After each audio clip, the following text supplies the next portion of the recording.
کہتے جی مولویوں نے کوئی ٹھیکہ تو نہیں لے رکھا ہے، ہر آدمی قرآن سمجھ سکتا ہے، ہر آدمی قرآن کریم کی تفسیر خود سے پڑھ کر رائے قائم کر سکتا ہے، ہر آدمی اجتہاد کر سکتا ہے۔ ارے بھائی، آج تک اگر کوئی یہ کہے کہ بھائی یہ میڈیکل پر صرف ڈاکٹروں کی اجارہ داری کیوں ہے، صرف میڈیکل کالج اور میڈیکل یونیورسٹیاں کیوں اس پر مونوپلی کرتی ہے، آج سے ہم بھی صحت کے بارے میں ہدایات دیں گے، علاج معالجہ لوگوں کا کریں گے، کتابیں دیکھ کر دوائیں سجیسٹ کریں گے۔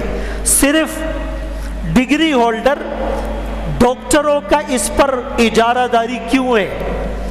آپ ہر آدمی کو اجازت دیں گے کہ وہ میڈیکل کلینک کھول لے؟ ہر آدمی کو آپ اجازت دیں گے کہ وہ میڈیکل پریکٹس ہاؤس جاب کرنے لگے؟ ہر آدمی کو آپ اجازت دیں گے کہ وہ لوگوں کا آپریشن کرے؟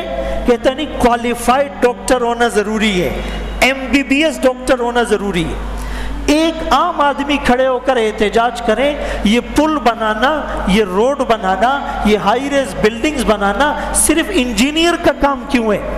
ہم لوگ بھی آج سے پل بنائیں گے، روڈ بنائیں گے، ہائی ریز بلڈنگ بنائیں گے، ڈیم بنائیں گے، انجینئروں کا کیوں قبضہ ہے؟ ہر آدمی کو موقع ملنا چاہیے۔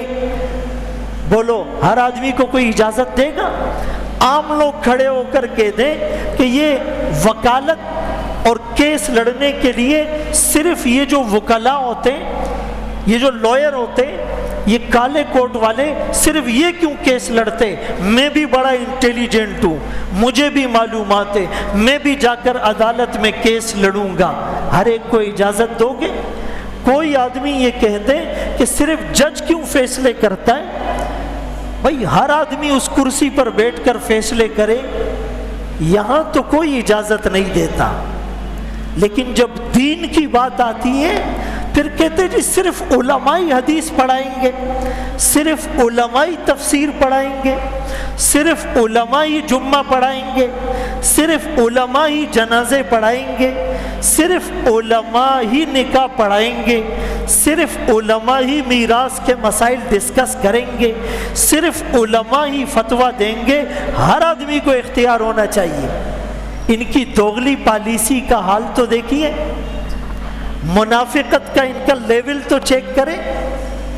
رسول اللہ صلی اللہ علیہ وسلم نے فرمایا تھا، مجھے اپنی امت پر سب سے زیادہ جن چیزوں کا ڈر ہے، ایک یہ کہ قرآن ہر آدمی کے سامنے کھل جائے گا اور وہ اپنے تخیلات اور تصورات کے گھوڑے دوڑائے گا، قیاس آرائیہ کرے گا، تخمینے لگائے گا۔